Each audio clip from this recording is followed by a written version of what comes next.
Good morning my dear student. ये class 8 का chapter number first का पार्ट थर्ड है और इससे पहले मैंने पार्ट 2 तक पढ़ा था। तो चलिए आज हम इसको पढ़ते हैं। तो इसमें आ चुका है, पहला है एक्टिविटी 1.2। तो एक्टिविटी 1.2 को हम पढ़ते हैं और पढ़ने से पहले मैं इसके बारे में बता देना चाहता हूँ कि इसमें जो भी इम्पोर्टेंस पॉइंट है मैंने उसको हाईलाइट कर दिया हूँ। जो कुछ हार्ड वर्ड लगा, जो आप लोग को समझने में दिक्कत होगा, मैंने उसको ऑलरेडी हाईलाइट कर चुका हूँ। तो आप चाहे तो आप भी अपने बुक में इन सब लाइनों को हाईलाइट कर सकते हैं, मेरे साथ साथ पढ़ सकते हैं, बुक सामने रख के पढ़ सकते हैं। ओके, तो चलिए हम 1.2 को स्टार्ट करते हैं। अब चलिए एक्चुअली जो एक्टिविटी 1.2 है ये बोल क्या रहा है। तो एक्टिविटी 1.2 कहता है कि इसमें क्या करना है, मोटा मोटी समझिए। इसमें हमको क्या करना है कि 3 हमको ग्लासेस लेना है। 3 गिलास ले चुके हैं और तीनों में क्या करना है, मिट्टी डाल देना है, बराबर मिट्टी डाल चुके हैं। अब क्या करना है कि पहला में कुछ यूरिया मिला देना है और दूसरा में क्या करना है कि जो गाय का जो गोबर होता है, गोबर वाला खाद, उसको मिला देना है। तीसरा को कुछ नहीं करना है। अब इसमें क्या करना है कि एक जो है ना, जो अंकुरित चना होता है, अंकुरित चना का जो छोटा सा सीडलिंग मतलब छोटा सा पौधा, नवजात पौधा, उसको इसमें लगा देना है। सेम को इसमें भी लगा देना है और उसी को इसमें भी लगा देना है। तो 3 चना का पौधा लगा दिए इसमें। अब देखना है कि किस में जो है ना ग्रो फास्ट होता है। तो अब देखिएगा कि जिसमें यूरिया था ना, उसका ग्रो तेज़ी से होगा, यूरिया वाला का ग्रो तेज़ी से होगा। तो वही एक्टिविटी है, लाइन बाय लाइन पढ़ के उसका मतलब को मैं आपको बताता हूँ। आप भी अपने पास हो रख सके तो बुक रखिए और उसको देखिए। मतलब टेक मूंग और ग्राम सीड एंड जर्मिनेट देम। आप तो मूंग ले सकते हैं या ग्राम मतलब चना ले सकते हैं, उसको जर्मिनेट करवाना मतलब उसको अंकुरित करवा देना है।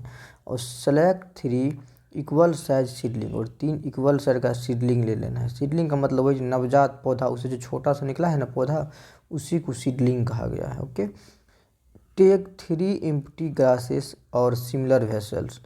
3 गो जो है ना खाली आपको ग्लास ले लेना है और मार्क देम ABC, और उस पर ABC लिख देना है ताकि कन्फ्यूज ना हो कि कौन कौन सा मेरा ग्लास है। ग्लास को पहचानने के लिए उस पर ABC लिख देना है।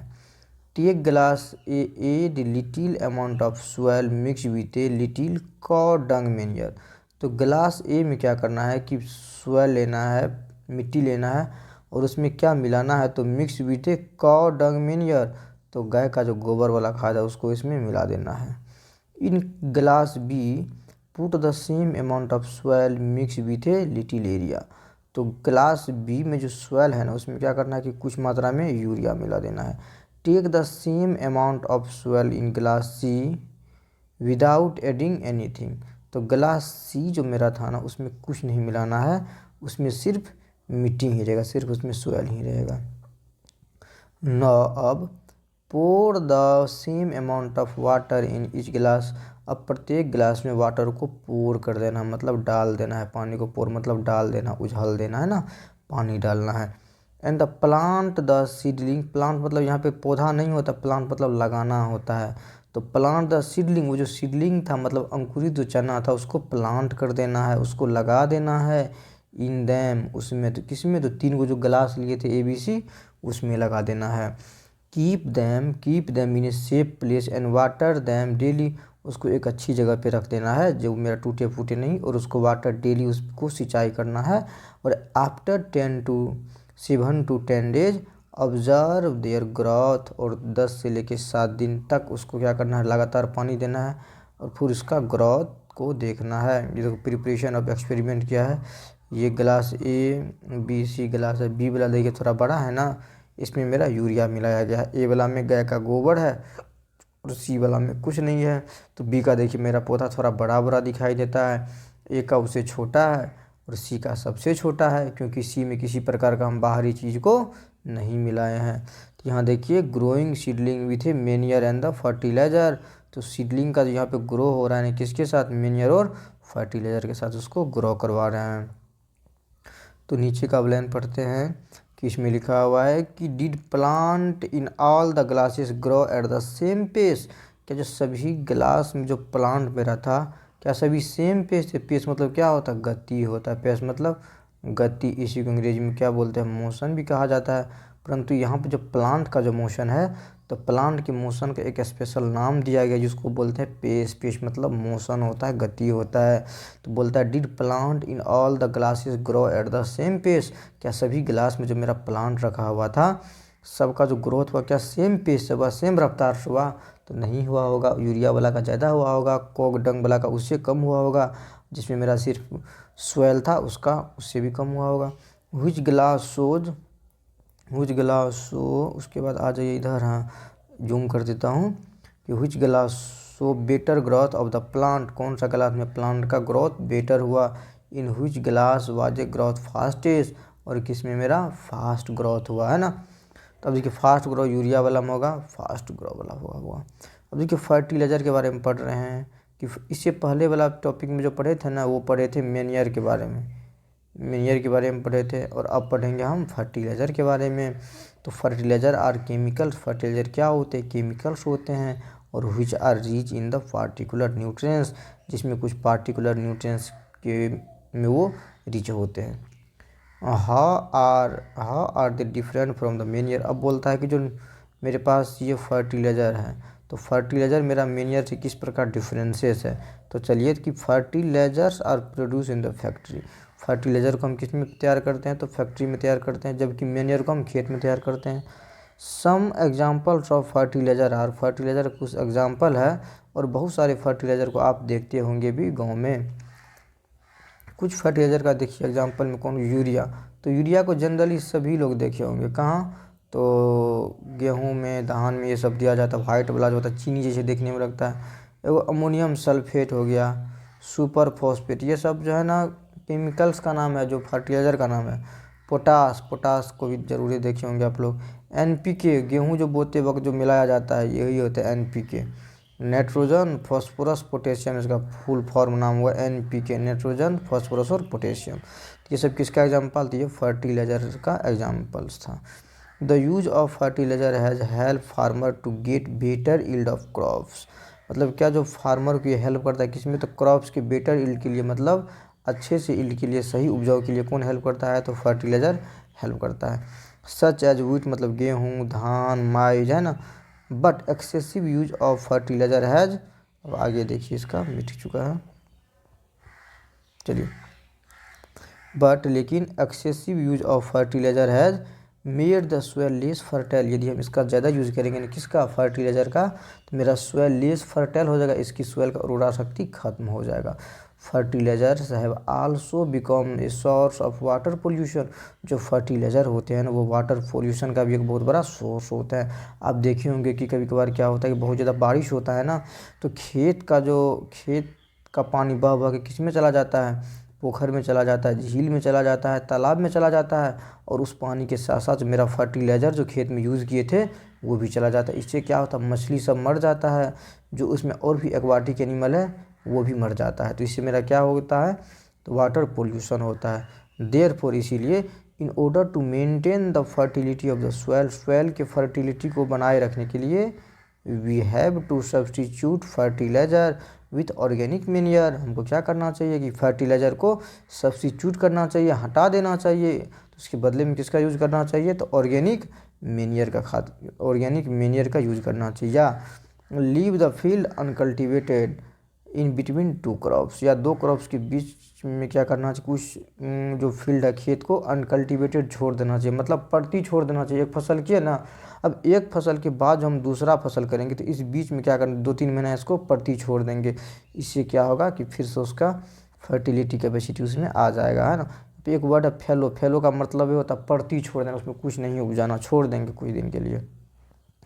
The use of manure improve soil texture, यदि हम मैन्योर का यूज़ करते हैं किसको हटा के? तो फर्टिलाइज़र को हटा के यदि हम मैन्योर का यूज़ करते हैं तो मेरा सॉइल का जो टेक्सचर होगा ना, as well as water retaining capacity, और साथ ही साथ इसमें क्या होगा कि सॉइल का टेक्सचर इम्प्रूव होगा, और उसका जो वाटर रिटेनिंग कैपेसिटी है ना, पानी को अवशोषित करने का क्षमता जो है सॉइल का वो भी इंक्रीज करेगा। इट रिप्लेनिशेस, ये रिप्लेनिश करता है, क्षतिपूर्ति करता है the soil with the nutrients, मिट्टी में जो है ना ये न्यूट्रिएंट्स का क्षतिपूर्ति करता है, न्यूट्रिएंट्स को बढ़ाने का काम करता है। कौन? तो मैन्योर करता है। अनदर मेथड, दूसरा method of replenish the soil with nutrients is through crop rotation, और दूसरा मेथड क्रॉप रोटेशन करके भी हम न्यूट्रिएंट्स को रिप्लेनिश कर सकते हैं। This can be done by growing different crop alternatively. Earlier farmers in northern India, जो नॉर्दर्न इंडिया के फार्मर होते हैं, अच्छा नॉर्दर्न इंडिया का मतलब यही बिहार, उत्तर प्रदेश, राजस्थान, पंजाब, ये सब नॉर्दर्न इंडिया में आ गया। तो used to grow legumes as a fodder, जो नॉर्दर्न इंडिया किसान होते थे ल्यूमिनेस का यूज़ करते थे, मतलब दलहनी पौधा का यूज़ करते थे किसके रूप में, तो एज ए फोडर। फोडर का मतलब होता है चारा के रूप में ना। जो बच्चों गाँव से बिलोंग्स करते होंगे तो आपको पता होना चाहिए कि गेहूं के बाद जो है ना मूंग का खेती किया जाता है। किसका खेती, मूंग का खेती। और मूंग के साथ साथ मूंग का तो दाल मिलवे करता है, साथ ही साथ मूंग चारा का भी काम करता है, गाय भैंस को दिया जाता है मूंग काट के खाने के लिए। ये फोडर के रूप में काम किया, फोडर मतलब चारा के रूप में काम किया in one season and the wheat in the next season, और दूसरा सीजन क्या करेंगे, फिर गेहूँ करेंगे, है ना। उससे पहले क्या करेंगे, मूंग करेंगे। This help in the replacement of the soil with nitrogen. इससे क्या होता है, जो लिग्यूमिनस प्लांट का खेती करते हैं तो इससे मेरे सोयल में नाइट्रोजन की क्षतिपूर्ति होती है। क्षति को हटाइए, सिर्फ पूर्ति होता है, नाइट्रोजन की पूर्ति होती है। रिप्लेसमेंट होती है किसमें, सोयल में, किसका, तो नाइट्रोजन का। Farmers are being encourage, encourage का मतलब क्या था, प्रोत्साहित करना, साहस देना। टू अडॉप्ट, अडॉप्ट का मतलब अपनाना। दिस प्रोसेस, आगे ऊपर करता हूँ, हाँ, दिस प्रैक्टिस, ये लिखा हुआ है कि farmer are being encourage, farmer को इनकरेज करना चाहिए, प्रोत्साहित करना चाहिए। टू अडॉप्ट दिस प्रैक्टिस, इस प्रैक्टिस को अपनाने के लिए फार्मर को इनकरेज करना चाहिए, मतलब प्रोत्साहित करना चाहिए। अडॉप्ट का मतलब होता है अपनाना, किसको, तो लेगुमिनस प्लांट को अपनाने के लिए। साथ ही साथ फर्टिलाइजर की जगह पे किसका यूज़ करना है, मैन्योर का यूज़ करने के लिए प्रोत्साहित करना चाहिए। साथ ही साथ दो फसल के बीच में कुछ दिन छोड़ देना चाहिए, खेत को परती भी छोड़ देना चाहिए। इन द प्रीवियस क्लासेस में, क्लास 7th में इसका मतलब हुआ कि you have learned about the rhizobium bacteria. Rhizobium bacteria के बारे में पढ़ा होगा, मैंने खुद कई बार पढ़ाया कि रेजोबियम बैक्टीरिया दलहनी पौधे क्या होते हैं, जड़ में होते हैं। और जो मेरे पास एटमॉस्फेयर में जो नाइट्रोजन है, नाइट्रोजन को तोड़ के वो नाइट्रेट में कन्वर्ट करता है ना, फिर नाइट्रेट का यूज मेरा प्लांट करने का काम करता है। तो these are present in the nodules of the roots of the leguminous plant. जो लेगुमिनियस प्लांट होते हैं, लेगुमिनियस प्लांट का मतलब दलहनी पौधा होता है, तो दलहनी पौधे के रूट के नोड्यूल्स पे, मतलब गांठ पे क्या होता है, रेजोबियम बैक्टीरिया होता है। और जो फिक्स एटमॉस्फेरिक नाइट्रोजन, वो एटमॉस्फेरिक नाइट्रोजन को फिक्स करता है। फिक्स का मतलब अस्थिरीकरण करना, वही कि नाइट्रोजन को कन्वर्ट करके नाइट्रेट में कन्वर्ट करना, जिससे पौधा आसानी से यूज कर सके। तो चलिए अगला पेज क्या बोलता है, द डिफरेंस। देखिए डिफरेंस पढ़ने में कितना मज़ा आएगा। Difference between fertiliser and the manure. तो पता है कि शुरू में पढ़े तो फर्टिलाइजर फैक्ट्री में तैयार होता है, तो fertiliser is a man made inorganic salt. ये क्या होता है, मैन मेड इनऑर्गेनिक साल्ट होते हैं। इनऑर्गेनिक का मतलब जिसमें जीव की मात्रा नहीं हो, यही हो गया इनऑर्गेनिक। क्योंकि पता है कि इनऑर्गेनिक का मतलब इसमें केमिकल से बनता है। Manure is a natural substance. ये क्या होते हैं, मैन्योर नेचुरल सब्सटेंस होते हैं। और obtain by the decomposition of kettle Dang and the plant residue. और ये जो बनता है ना, किसके डिकम्पोजिशन से, डिकम्पोजिशन मतलब सड़ने गलने से, किसके डिकम्पोजिशन से बनता है, तो केटल डंग मवेशी का गोबर से बनता है। एंड द प्लांट रेसिड्यू, और प्लांट का जो अवशेष बच जाता है ना, जैसे पत्ता हो गया, कुछ प्लांट का छाल हो गया, तो उससे भी मैन्योर बनता है। दूसरा है कि fertiliser is prepared in the factory. तो फर्टिलाइजर को फैक्ट्री में तैयार करेंगे। और manure can be prepared in the fields. और मैन्योर किस में तैयार करेंगे, फील्ड में, मतलब खेत में। उसको गड्ढा खोद के उसमें चीज़ों को दे के, पत्ता उत्ता दे सकते हैं, गोबर वोबर दे के उसको तैयार कर लेंगे। तीसरा है कि fertiliser does not provide any humus to the soil. Fertiliser क्या करेगा, मिट्टी में किसी प्रकार का ह्यूमस नहीं देगा। ह्यूमस मतलब जीवांश होता है, जीव की मात्रा को जीवांश कहा जाता है। इसमें किसी प्रकार के ह्यूमस नहीं देगा। जबकि manure provide lot of humus to the soil. जबकि मैन्योर क्या करेगा, मिट्टी में ह्यूमस देगा, क्या देगा, ह्यूमस देगा, जो कि सॉइल के लिए बहुत ही ज़्यादा लाभदायक होता है। 4 नंबर का पढ़ते हैं। 4 नंबर डिफरेंस क्या बोलता है कि fertiliser are very rich and the plant nutrients. लेकिन फर्टिलाइजर में क्या होता है कि प्लांट न्यूट्रिएंट्स बहुत ज़्यादा मात्रा में होते हैं, जैसे नाइट्रोजन हो गया, पोटास, नाइट्रोजन, फास्फोरस हो गया, और पोटेशियम हो गया। जबकि manure is relatively less rich in the plant nutrients. Manure में क्या होता है, प्लांट न्यूट्रिएंट्स बहुत कुछ कम होता है। एग्जाम्पल समझ लीजिए कि बहुत सारे बीमारी होते हैं कि अपना लोग टेबलेट खा के ख़त्म कर लेता है। या तो उसको टेबलेट खा के भी ख़त्म कर सकते हैं, या उसको भोजन, उस प्रकार का भोजन खा के भी हम ख़त्म कर सकते हैं। जैसे मान चलिए किसी को दिखाई नहीं देता है, तो बात तो विटामिन ए का वो टेबलेट ले लेगा विटामिन ए का टेबलेट ले लेगा तो उसको दिखाई देना शुरू हो जाएगा, या विटामिन ए वाला भोजन कर ले, जैसे गाजर हो गया, पालक उलक खाएगा तो उसको फिर आँख की रोशनी सही से आ जाएगा।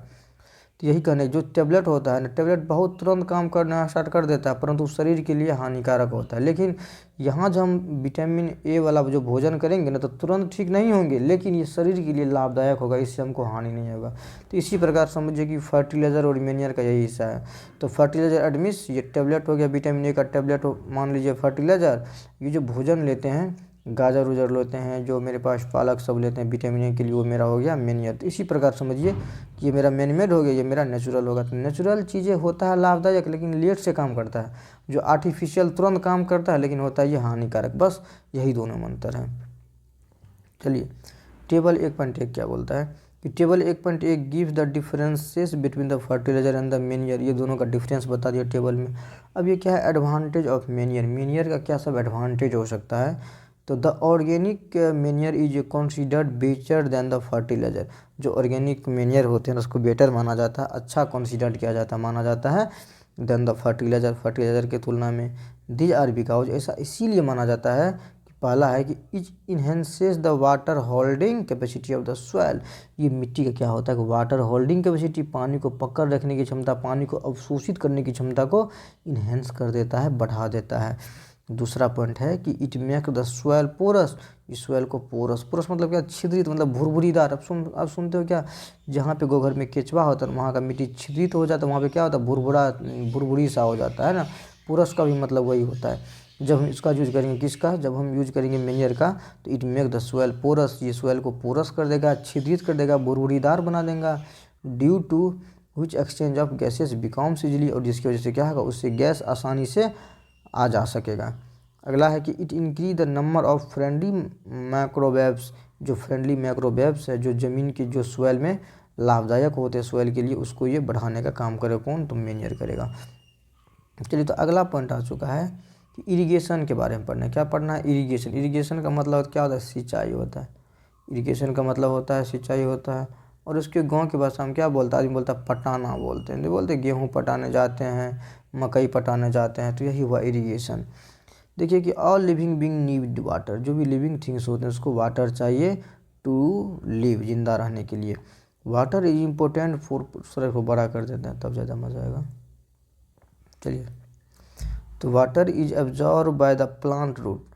वाटर को प्लांट रूट के द्वारा एब्जॉर्ब किया जाता है। Along with the water mineral and the fertiliser are also absorb. और वाटर के साथ साथ जो है मिनरल्स और फर्टिलाइजर को भी एब्जॉर्ब किया जाता है। Plant contain nearly 90% water. Plant में जनरली 90% क्या होता है, पानी होते हैं, बल्कि अपना लोग के शरीर में 60 से 70% होता है। Water is essential. वाटर क्या होता है, इसेंशियल होते हैं, because germination of seed does not take place under dry condition.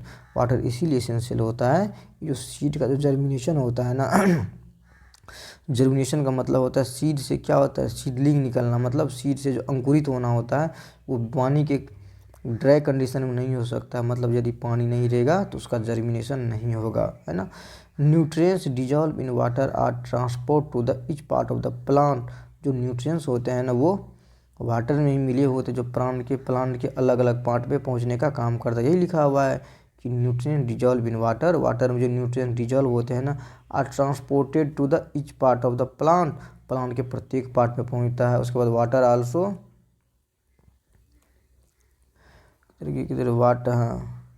Water also protect the crop from both frost and the hot air current.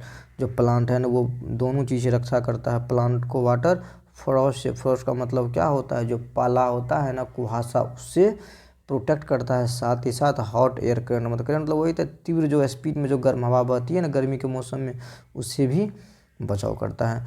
To maintain the moisture of the soil for the healthy crops. और ये क्या करेगा कि soil का जो moisture है उसको भी मेंटेन करके रखेगा फॉर हेल्दी क्रॉप के लिए। Fields have to be watered regularly. इसीलिए क्या करना चाहिए, फील्ड को, खेत को वाटर्ड करना चाहिए, मतलब सिंचाई करना चाहिए रेगुलरली, समय समय पे फील्ड को वाटर्ड करना चाहिए, सिंचाई करना चाहिए। और देखिए इरिगेशन का यहाँ पे डिफिनेशन है, the supply of water to crop at the regular interval.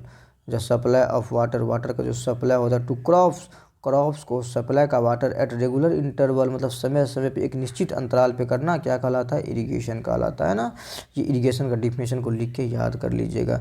The time and the frequency of the irrigation varies from crop to crop, मतलब अलग अलग क्रॉप मतलब अलग अलग फसल पे डिपेंड करेगा कि कोई कोई फसल क्या होता है उसमें बहुत ज़्यादा पानी लगता है, किसी किसी में बहुत कम पानी लगता है। यदि आप मकई का बात कीजिएगा तो उसमें बहुत ज़्यादा पानी लगता है, मतलब उसको समझिए नहीं कि 15-15 दिन पे उसको सिंचाई करना पड़ता है। यदि गेहूं का बात करें तो उसको पूरा जीवन समय में उसको मात्र 3 से 4 बार सिंचाई करने में हो जाता है। तो यही बोलता है कि क्रॉप मतलब अलग अलग फसल भी डिपेंड करेगा कि कौन सा मेरा क्रॉप है, उस हिसाब से उसको पानी देना पड़ता है। सॉइल टू सॉइल मतलब अलग अलग मिट्टी पे भी डिपेंड करेगा। यदि कोई मेरा मिट्टी बालू वाला है तो उसमें बहुत ज़्यादा सिंचाई करना पड़ेगा, यही लिखा हुआ है।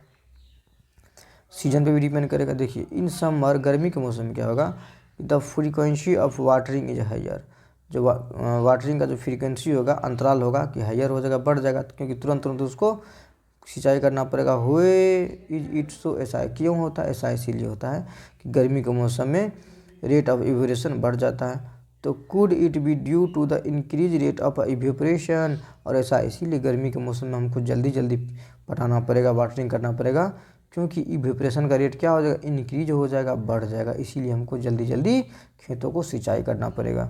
Water from the soil and the leaves, soil और लीव से इवेपोरेशन रेट बढ़ जाएगा। अब ये बॉयज है, इसके दिमाग में कुछ क्वेश्चन है, चलिए इसके क्वेश्चन को जिक्र करते हैं। ये बोल रहा है कि आई एम वेरी केयरफुल, मैं बहुत सावधान हूँ। दिस ईयर, मैं बोलता है इस साल मैं बहुत सावधान हूँ। अबाउट वाटरिंग, मतलब वाटरिंग का मतलब यहाँ पे सिंचाई होता है, इरिगेशन होता है। तो वाटरिंग को लेके मैं इस साल बहुत ज़्यादा क्या हूँ जी, सावधान हूँ। क्यों सावधान हूँ कि लास्ट समर मतलब पिछले वाला जो गर्मी के मौसम आया था उसमें क्या हुआ था, मैं प्लांट ड्राई, मेरा प्लांट सूख गया एंड डाइड, और मर गया। तो इसीलिए इस साल वो बहुत ज़्यादा ये केयरफुल है, सावधान है। अब देखिए सोर्स ऑफ इरिगेशन, मतलब सिंचाई के क्या सब सोर्सेस हो सकते हैं, क्या इसके स्रोत हो सकते हैं।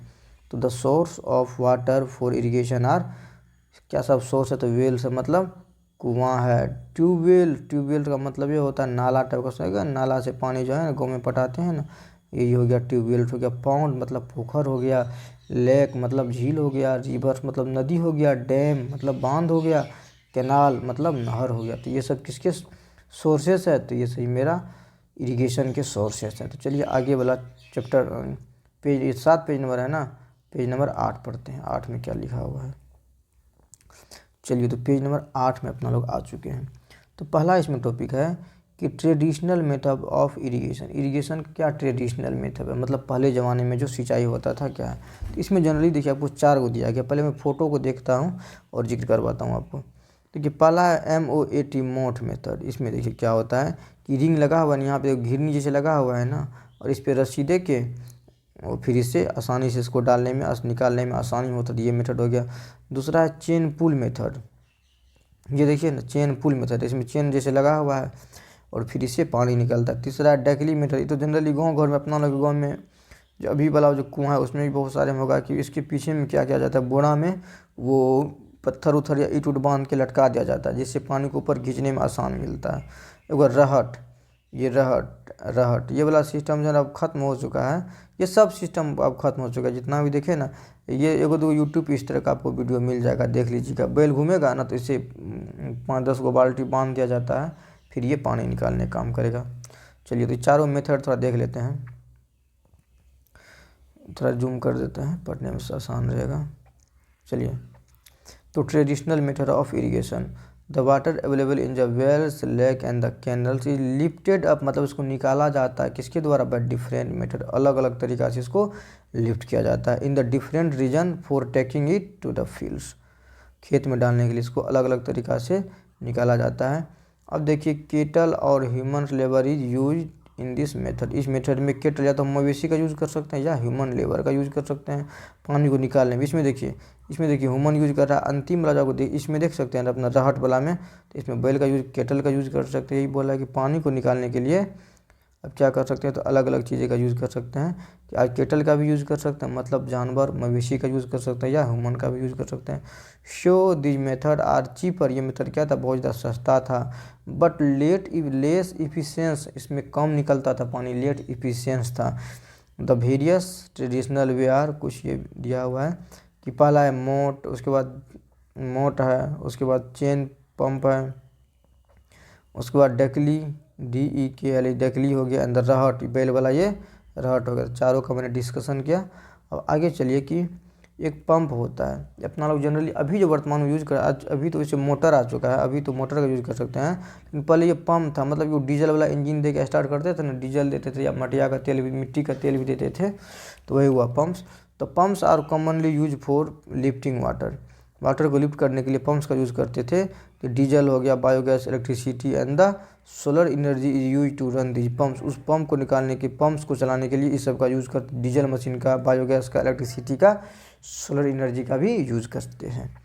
आगे चलिए, इसकी मॉडर्न मेथड, इससे पहले क्या देखे ट्रेडिशनल मेथड, अब देखना है मॉडर्न मेथड। तो मैं थोड़ा इसको जूम आउट कर देता हूँ, है ना, तो वो बेस्ट रहेगा थोड़ा पढ़ने में। चलिए कि modern method of irrigation, irrigation का मॉडर्न मेथड क्या है, नया तरीका क्या है। कि modern method of irrigation help us to use water economically. इससे क्या होता है, मेरा वाटर आसानी से निकल जाता है। और the main method use as follow, जो मेन इसका दो मेथड, एक स्प्रिंकलर सिस्टम, आप देखिए कहीं फुहाड़ा सा लगा रहता है ना, चारों बगल पानी छिड़कता है, वही स्प्रिंकलर सिस्टम होता है। तो स्प्रिंकलर सिस्टम में देखिए क्या इसके बारे में पढ़ते हैं कि this system is more useful on the uneven land. ये जो स्प्रिंकलर सिस्टम है ना, अनइवन लैंड के लिए, जो मेरा समतल भूमि नहीं है ना, उसके लिए ये बहुत ज़्यादा यूजफुल होता है। Where sufficient water is not available, जहाँ पे सफिशियंट पानी उपलब्ध नहीं है।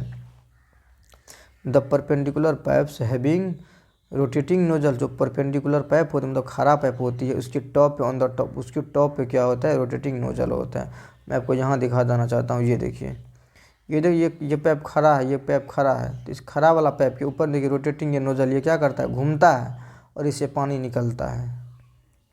ये मेरा मेन पाइप, ये मेरा मेन सप्लाई वाला पाइप हो गया, ये मेरा मेन सप्लाई पाइप हो गया, इससे ये पाइप निकला है और इसके ऊपर में नोजल लगा हुआ है, और जब ये घूमेगा तो इससे पानी निकलेगा। यही इसका टेक्निक है। चलिए यहाँ तक पढ़े थे कि main nozzle on the top are joint to the main pipe, ये मेन पाइप से ज्वाइंट रहता है at the regular interval. When water is allowed to flow through the main pipe, जब मेन पाइप से पानी फ्लो करता है under pressure के साथ, with the help of the pump, एक पंप के सहारे, तो इट एस्केप, एस्केप मतलब निकलना होता है, it escape from the rotating nozzles, और रोटेटिंग नोजल से ये एस्केप कर जाता है, बाहर निकल जाता है। कौन, वाटर किससे निकलता है, तो रोटेटिंग नोजल से बाहर निकलता है ना। इट गेट्स स्प्रिंकल्ड, ये स्प्रिंकल्ड होता है मतलब छिड़का जाता है, ऑन द क्रॉप के ऊपर ये छिड़का जाता है। As if it is raining, जब ये चलता है तो ये किस पे, क्रॉप के ऊपर छिड़का जाता है, स्प्रिंकल होता है। अच्छा, sprinkler is very useful for lawns, lawn का मतलब ये तो घास का मैदान होता है, लॉन्स मतलब छोटे छोटे घास के मैदान को लॉन्स कहा जाता है। तो स्प्रिंकलर सिस्टम लॉन्स के लिए यूजफुल होता है, कॉफ़ी के लिए, कॉफ़ी प्लांटेशन के लिए यूजफुल होता है, और भी अदर चाले क्रॉप्स के लिए। तो दूसरा सिस्टम देखिए, दूसरा है और इधर नहीं है, ये मेरा हो गया। दूसरा है मेरा ड्रिप सिस्टम। ड्रिप सिस्टम देखिए, ड्रिप बना है ड्रॉप से, ड्रिप बना है मेरा ड्रॉप का मतलब क्या था, बूंद बूंद गिरना, यही ड्रॉप कहलाता है। इसमें क्या होता है, जो प्लांट होते हैं ना, तो प्लांट के जड़ में पानी बूंद बूंद गिरता है, उसी को ड्रिप सिस्टम कहा जाता है।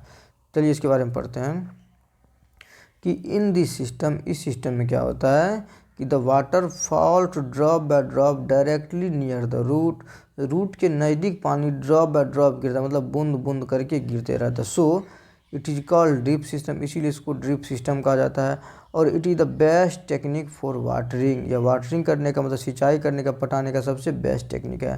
Fruit, plant, garden and the tree. Okay, water is not wasted at all, इसमें क्या होता है कि पानी इसमें वेस्ट नहीं होता है, बर्बादी नहीं होता है। और इट इज ए बून का मतलब होता है वरदान होता है, क्या होता है, वरदान होता है।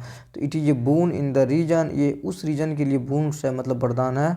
Where ability of water is poor, जहाँ पे पानी का जो एबिलिटी है ना, पानी की उपलब्धता जो है वो क्या है, पुअर है, मतलब वहाँ की पानी की उपलब्धता बहुत कम है, तो उस एरिया के लिए बून है, मतलब ये क्या है, बून मतलब वरदान है। कौन सा सिस्टम, तो ड्रिप सिस्टम। तो आपने क्या देखा कि आधुनिक ज़माने के इरिगेशन के दो सिस्टम देखा, कि पहला आपने देखा स्प्रिंकलर सिस्टम और दूसरा देखा ड्रिप सिस्टम देखा आपने।